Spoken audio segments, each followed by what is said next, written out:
தமிழர்கள் அடிமைகள்னு சொன்னால் நம்ப முடியுதா? ஒத்துக்க மனசில்லை அப்படின்னாலும் இதுதான் உண்மை.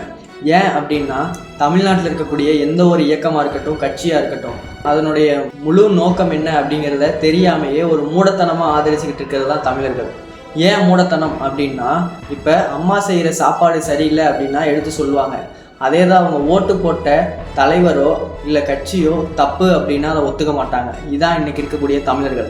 நான் குறிப்பிட்ட கட்சியவோ குறிப்பிட்ட கட்சியினரையோ நான் சொல்லலை, எல்லாத்தையும் தான் மொத்தமாக சொல்கிறேன். இப்போ இந்தியாவில் இருக்கக்கூடிய எல்லா மாநிலமுமே அவங்க பேசக்கூடிய தாய்மொழியை முன்னிறுத்தி அவங்க எல்லாமே ஒரு பிரச்சனைனா ஒத்துமையாயிடுவாங்க. தமிழ்நாட்டில் இருக்கக்கூடிய தமிழர்கள் அப்படி ஒன்றும் சேர மாட்டாங்க, சேர்க்கவும் முடியல. ஏன் அப்படின்னா, இங்கே இருக்கக்கூடியவங்க எல்லாமே ஜாதி அப்படிங்கிற ஒன்றை முன்னிறுத்தி அடிச்சுக்கிட்டு இருக்காங்க. இது அவங்களுக்கு இப்போதைய ஒரு மன நிறைவை தான் தரும். இதனால எந்த பயனுமே கிடையாது. ஏன் அப்படின்னா, இதே இனத்தை சேர்ந்த தமிழர்கள் தான் இலங்கையில் வந்து அடித்து விரட்டப்பட்டாங்க, 1.5 லட்சத்துக்கு மேலே கொல்லப்பட்டாங்க. அப்போதைக்கு அவங்களுக்குன்னு போராட யாருமே இல்லை, அவங்களே அவங்களுக்காக போராடிக்கிட்டாங்க.